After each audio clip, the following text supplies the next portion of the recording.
Assalamualaikum warahmatullahi wabarakatuh. Kami calon guru penggerak angkatan 7 dari Kabupaten Bandung. Di sini kami akan mempraktekkan percakapan coaching. Di sini saya Aspurnamasari akan berperan sebagai coach dan Bapak Fahri Rizki akan berperan sebagai observer, sedangkan Bu Ima Mulhima akan berperan sebagai coachee. Selamat menyaksikan. Assalamualaikum, Mas. Waalaikumsalam, Bapak. Gimana kabarnya hari ini? Alhamdulillah baik. Bapak bagaimana kabarnya? Alhamdulillah baik, Bu.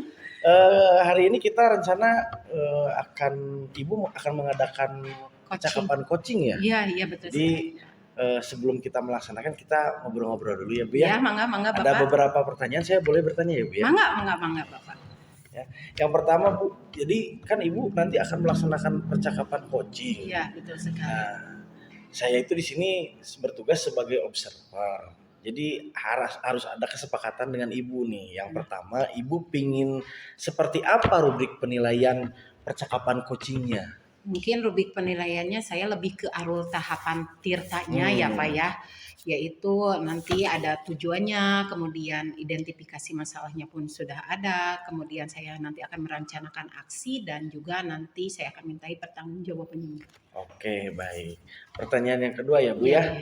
Untuk rubrik tadi sudah, berarti Ibu ingin alur tirtanya seperti apa di situ rubrik penilaiannya ya. Betul. Yang kedua Bu, menanyakan kompetensi coaching, apa yang Ibu ingin kembangkan di hari ini?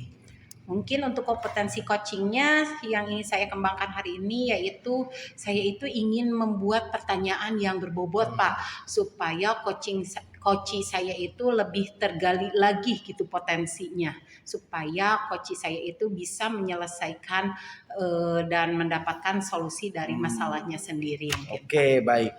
Jadi Ibu ingin melatih ya Bu ya, supaya Ibu bisa pertanyaan berbobot ya. Iya, betul sekali Pak. Pertanyaan ketiga ya Bu ya, selanjutnya.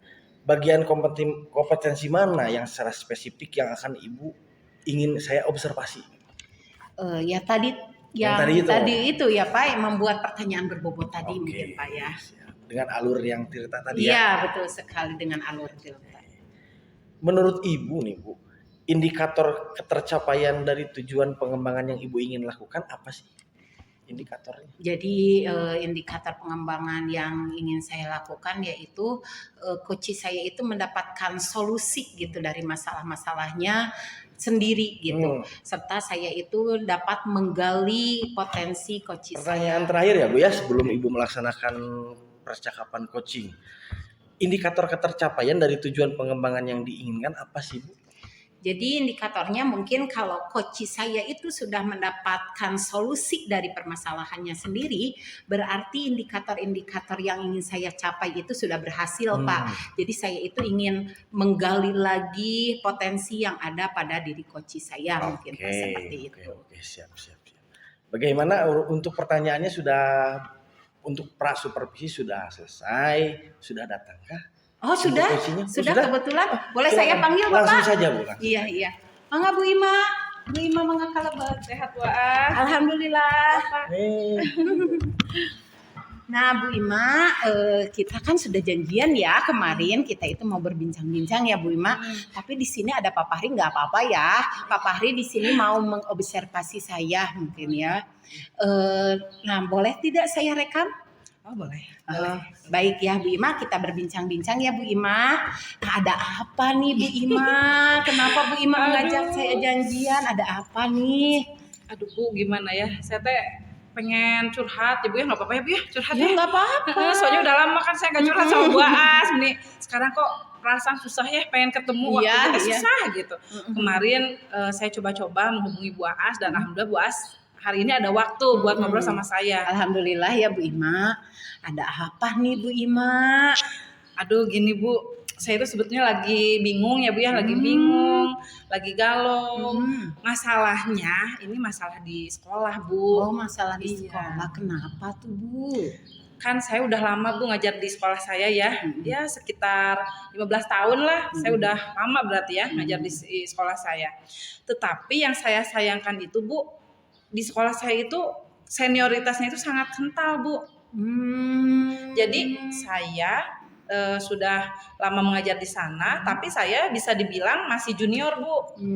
Kalau di sana, karena masih banyak guru-guru senior yang lebih tua dari saya yang menganggap bahwa mereka itu ya bisa mengatur semuanya.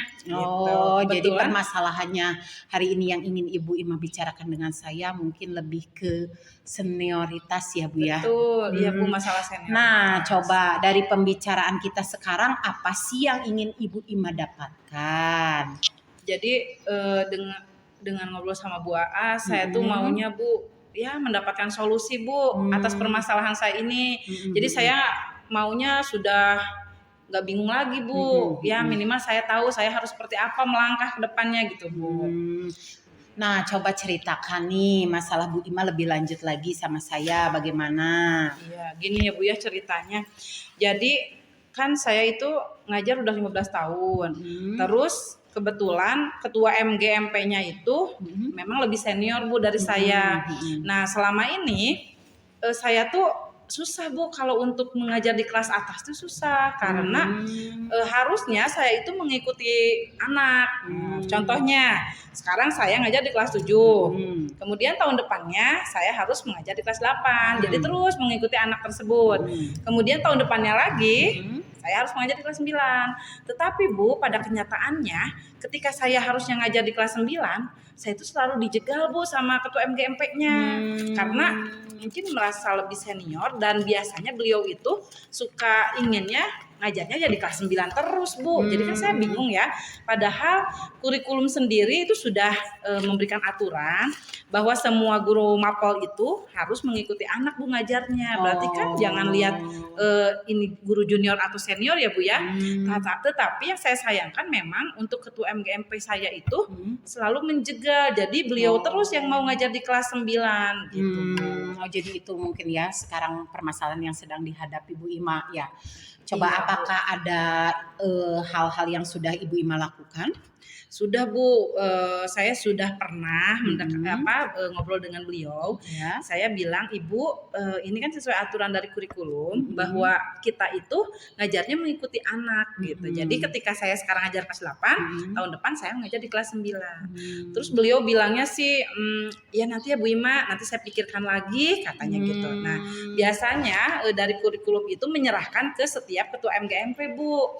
Jadi setiap akhir tahun ajaran itu kurikulum selalu meminta setiap ketua MGMP untuk berdiskusi dengan guru mapel lainnya untuk menentukan nanti ngajarnya di kelas berapa Bu. Nah, waktu itu saya pas akhir tahun ajaran itu sudah ngobrol dengan beliau, dengan ketua MGMP-nya.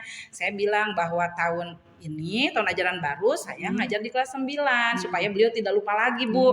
Terus ya beliau bilang ya nanti akan saya atur katanya gitu ya. Ya saya berharap bahwa saya bisa ngajar di kelas 9 mengikuti anak yang asalnya di kelas 8 Bu. Nah iya, tapi ternyata setelah awal tahun ajaran baru ketika kurikulum sudah memberikan SK penugasan, ternyata saya tidak bisa mengajar di kelas 9 Bu, tapi kembali lagi ke kelas 7 gitu. Seperti itu. Iya. Padahal Ibu Ima itu sudah melakukan pendekatan, kemudian sudah berbicara juga dengan ketua MGMP-nya. Iya. Coba sekarang apalagi hal yang sudah Ibu Ima lakukan selain ngobrol, kemudian melakukan pendekatan dengan ketuanya tadi, apakah ada hal lain yang sudah Ibu Ima lakukan? Sudah Bu, waktu itu kan saya tidak puas ya dengan hasil surat tugas mengajarnya. Kenapa saya tidak bisa melanjutkan mengikuti anak tersebut? Kenapa saya nggak ngajar di kelas 9? Kan saya sudah ngobrol dengan ketua MGMP dan memang belum ada solusi. Akhirnya saya coba Bu ke PKS kurikulum. Saya sudah ngobrol sama beliau gitu, Pak, seperti ini kondisinya gitu. Saya cerita banyak gitu. Dan beliau bilang, Bu Ima ini baiknya memang diobrolkan ya, didiskusikan dengan ketua MG masing-masing.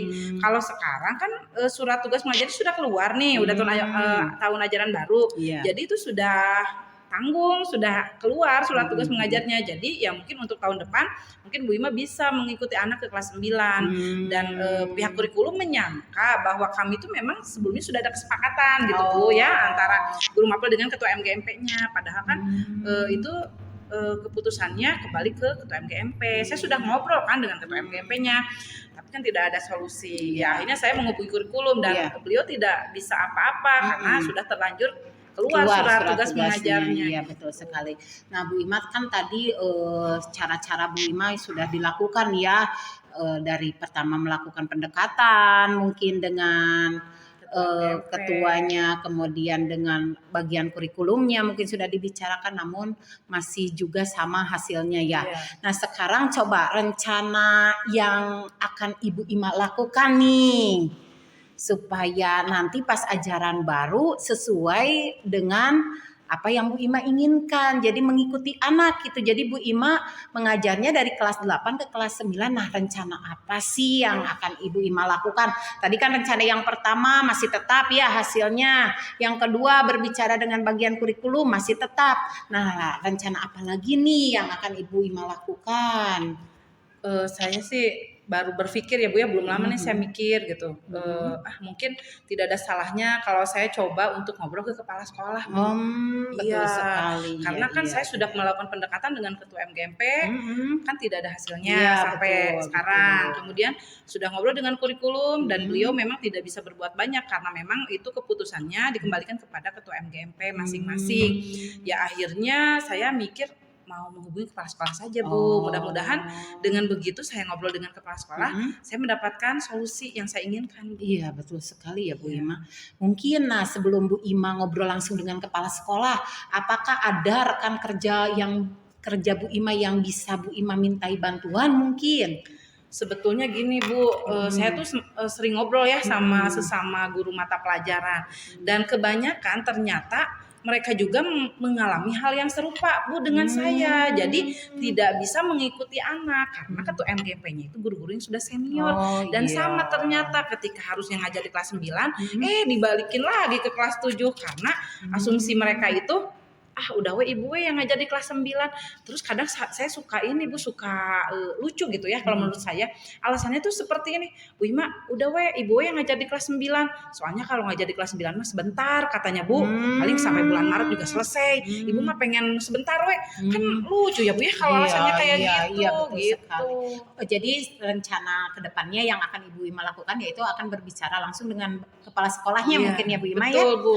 Nah coba kapan nih Bu Ima akan mulai berbincang-bincang, akan mulai ngobrol dengan kepala sekolahnya itu kapan nih?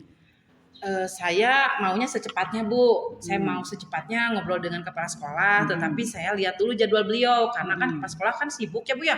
Jarang ada di tempat, kadang suka rapat kemana, kumpul di mana gitu ya. Jadi saya nanti mau melihat jadwalnya beliau, kira-kira ada waktu yang kosongnya kapan. Nah, saya langsung akan ngobrol dengan beliau ya secepat mungkin aja Bu. Oh, jadi targetnya mungkin secepat mungkin ya. Ibu akan langsung membicarakannya dengan kepala sekolah ya Bu ya? Iya. Nah, sekarang yang terakhir ya Bu Ima, dari pembicaraan kita tadi nih, apa sih yang sudah Ibu Ima dapatkan? Alhamdulillah Bu As, aduh seneng saya ya udah bisa ngobrol sama Bu As, udah terima kasih banget ya. Sama-sama, saya udah Bu mendapat pencerahan Bu As sekarang, kemarin kan iya. masih galau gitu ya. Saya mau melangkah itu takutnya salah, sekarang udah sharing sama Bu As, sudah merasa lega Bu saya, alhamdulillah, makasih ya Bu ya. Iya sama-sama. Iya, jadi ya saya rencananya akan secepat mungkin untuk menghubungi kepala sekolah. Iya, mudah-mudahan Bu Ima cepat mendapatkan solusi ya dari permasalahan yang Bu Ima hadapi ya. Supaya tidak terjadi lagi kesenjangan antara junior dan senior ya Bu Ima ya. Betul. Ya mudah-mudahan kepala sekolah Bu Ima bisa memberikan solusi dari semua masalahnya ya Bu Ima ya. Amin. Ya, baik Bu Ima, terima kasih ya. Sukses selalu ya Bu Ima. Terima kasih juga ya Bu As sudah mau mendengarkan curhatan saya siang hari ini ya Bu As. Nanti kita ngobrol-ngobrol lagi ya kalau sudah ada solusinya. Kita ketemu lagi ya, kita ngobrol-ngobrol lagi ya Bu Ima. Ya tuh gitu aja ya Bu As ya, karena saya masih ada keperluan. Bapak Mangga terima kasih ya Pak ya sudah mendengarkan saya dengan Bu As ngobrol ya. Mangga tuh ya Bu As. Iya sama-sama Bu Ima. Sukses ya Bu Ima. Assalamualaikum. Waalaikumsalam warahmatullahi wabarakatuh. Luar biasa Bu As. Sudah melaksanakan percakapan coaching hari ini dengan coachingnya Bu Ima ya. Iya betul sekali Pak. Sebelum kita mengakhiri kegiatan hari ini, Bu Ima ada beberapa yang harus saya bahas. Yang pertama tadi sesuai dengan kesepakatan awal, rubrik penilaian tirta. Saya lihat tadi Bu As sudah sangat sistematis. Dari Alhamdulillah. mulai menanyakan tujuan, Hmm. identifikasi masalahnya, kemudian rencana aksinya sudah ditanyakan, tanggung jawabnya kapan sudah ditanyakan. Dan yang paling poin yang apa ya, yang menurut saya sangat tertarik itu dengan percakapan yang santai, akrab, kemudian membangun relasi gitu. Jadi si coach itu merasa nyaman dengan Bu Ima itu Alhamdulillah. bagus Bu Ima ya. Alhamdulillah. Kemudian yang terakhir Ibu Ima menanyakan Ima mengungkapkan perasaannya atau apa yang didapatnya lewat pertanyaan yang Bu Aas sudah ajukan seperti pertanyaan pemantik atau refleksinya. Nah itu luar biasa kalau menurut saya. Ya, Jadi terima untuk kasih Bapak. keseluruhannya alhamdulillah sudah baik ya, sudah Terima saya kasih. observasi luar biasa. Namun ada beberapa yang harus saya tanyakan. Iya, iya, iya. Yang Bu As Iya, iya. bisa ya nggak apa-apa ya? Iya, mangga Bapak. Jadi gini, berkaitan dengan indikator yang tadi kita bicarakan. Iya. Pada saat coaching Ya. tadi itu apa saja yang Ibu lakukan? Alhamdulillah ya Pak, tadi indikator yang saya inginkan itu yaitu coach saya itu dapat menemukan masalahnya ya Pak. Alhamdulillah ternyata coach saya merasa terbantu dengan pembicaraan kami tadi. Dan alhamdulillah tadi indikator yang saya inginkan itu sudah tercapai, yaitu memberikan pertanyaan-pertanyaan berbobot coach saya mungkin Pak. Gitu ya. Nah ini Bu, jadi kan Ibu tadi sedang coaching tuh mencatat jawabannya. Betul. Ada catatan-catatan kecil lah ya. Iya. Ada nggak yang ingin saya sampaikan tentang kesimpulan tadi? Ya, jadi tadi solusi yang sudah dilakukan coach saya yaitu yang pertama itu coach saya itu sudah melakukan pendekatan dengan ketua MGMP ya? Iya, terus coach saya juga sudah menghubungi kurikulum dan yang terakhir coach saya itu akan ngobrol langsung, berbincang langsung dengan kepala sekolahnya gitu. Itu ya? Ya, supaya permasalahannya itu dapat terselesaikan. Jadi tidak ada kesenjangan lagi antara junior dan seniornya mungkin Pak. Itu berarti apa yang saya catat dan Ibu catat mungkinnya di catatan-catatan kecil sudah sesuai, berarti Ibu sudah baik mendengarkannya. Terima kasih Bapak. Pertanyaan terakhir Bu sebelum kita tutup ya. Iya, Bapak mangga. Kan Ibu tadi ada cita-cita ingin mengembangkan kompetensi, nah sudah dilaksanakan pada proses coaching hari ini. Untuk kedepannya Ibu ingin mengembangkan kompetensi apa? Mungkin kesadaran penuh gitu Pak. Oh, kesadaran penuh. Ya, jadi saya fokus, itu supaya lebih fokus terhadap coaching saya gitu Pak. Fokus, mungkin itu kompetensi yang ingin saya kembangkan selanjutnya mungkin Pak. Jadi saya itu bisa lebih fokus supaya saya itu bisa lebih interaksinya itu dengan coach saya itu terjalin lebih baik lagi. Oke, mudah-mudahan bisa tercapai dan bisa dikembangkan ya Bu ya. Iya. Aduh, sudah tidak terasa nih sekarang di penghujung pertemuan kita Bu. Iya Pak, terima kasih sekali ya sudah mau menjadi observer Pak. Sama-sama, saya juga mudah-mudahan yang Ibu cita-citakan akan terwujud. Amin. Dan bermanfaat bagi kita semua. Amin. Nanti kita ketemu lagi. Iya, terima kasih ya sekali lagi Bapak. Terima kasih. Assalamualaikum. Waalaikumsalam.